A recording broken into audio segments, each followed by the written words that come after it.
your biggest rival back in the day, Mr. Vincent Kennedy McMahon, got a big cash out. 25% of his stock he cashed out this past week, over $400 million.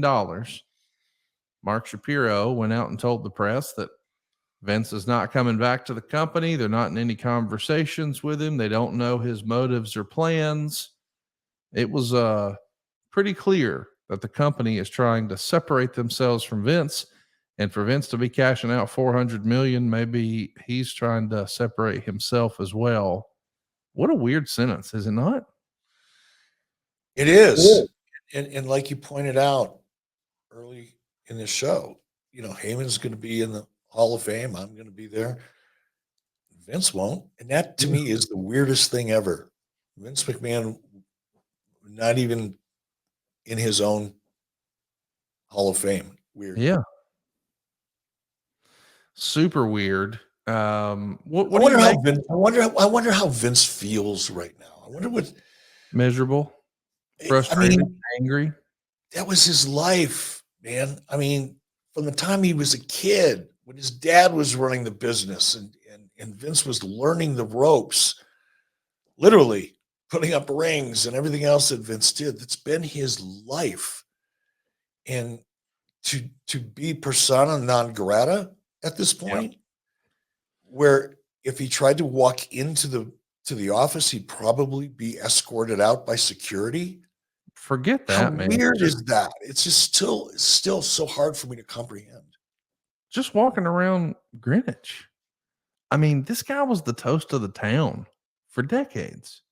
I'm sure any restaurant, any bar, any business, any establishment, the minute he walks in, there's somebody who would go, "Hey, that's Vince McMahon," in like a positive, "Hey, that guy created WWE," whatever. And boy, they're crossing the street right now. Like it's people. People went from falling all over themselves to do something for you and endear themselves to you, to crossing the street to not have to cross paths with you. I mean, it's like a fall from grace, like OJ Simpson level, where one day you're doing meet and greets and you're an endorsement, you're doing commercials, and then the next day it's like, nope, nobody wants to even claim they ever knew you. It's going to be, he's got to be just miserable right now. He's such a complicated individual. I mean, there's so many there's so many aspects of Vince McMahon's personality that are conflicting. I mean, I don't want to make this all about Vince McMahon, but Vince McMahon has done some pretty big things for people that others don't even know about. I'm not going to publicize it because Vince decided, and the other people involved decided, that they didn't want it known. But I'm firsthand aware, and some of this happened long before I ever went to work for Vince. So I'm not saying this because I had insight while I was there, but there are parts of Vince McMahon that are gracious and generous and kind. And every once in a while, you'd get a glimpse into an aspect of Vince's personality, or at least I did, where I went, wow, this guy really does have a heart. He really does. This facade that we see isn't completely true and accurate. There is a real human being deep down inside. And I've had that thought a number of times in my interactions with Vince. I remember sitting in his office one night at 1 o'clock in the morning when I was there back in 2019, and subject of conversation came up, and Vince got a phone call in the middle of that conversation from his mother, actually. Wow. And once I realized it was a personal call, it was 1 o'clock in the morning. I was begging for a reason to get the fuck out of there. But I started to get up to walk out, and Vince, put up his hand and said, just wait a second, I sat there and I listened to his side of that conversation. I thought, what a wonderful son this man is. He does have a heart. And then there's the other side. There's the business side that we all, know of. At least I experienced firsthand, competing against him legitimately. And that hard super hardcore, aggressive, take no prisoners. He was a killer when it came to business. He was like Genghis fucking Khan when it came to business. Very complicated guy. Very complicated. And it makes me also wonder, what, aside from not being able to, gain access to the WWE headquarters building, which just sounds weird even saying it, really. But I wonder what his situation is with the family. Stephanie, Jane, grandkids. Linda and Vince have had a unique relationship, for quite some time. Nothing new there, but I'm just wondering what the relationship is. It healing? Can it heal? Or maybe it's really not that damaged. We all think it is, but wouldn't it be interesting to follow Vince McMahon around for a couple of days now and see what he's up to and how he's reacting to all of this? I I don't know what to believe. I don't know who knows what and all that jazz. And really, it's none of our business. But Wade Keller has some points, and he believes that Vince is probably estranged from his family, and the idea that he didn't have anybody is awful and weird. And obviously, what he's been accused of is awful. We're not. I'm just saying, like, this is not the way we imagined his life would go. I mean, you said it again a minute ago. The idea that Paul and you were in the Hall of Fame and he's not. You mentioned his mother, Vicky. She passed away of natural causes at 101 years old. So, I mean, if he's got that gene, my man's going to be here a long time. Yeah.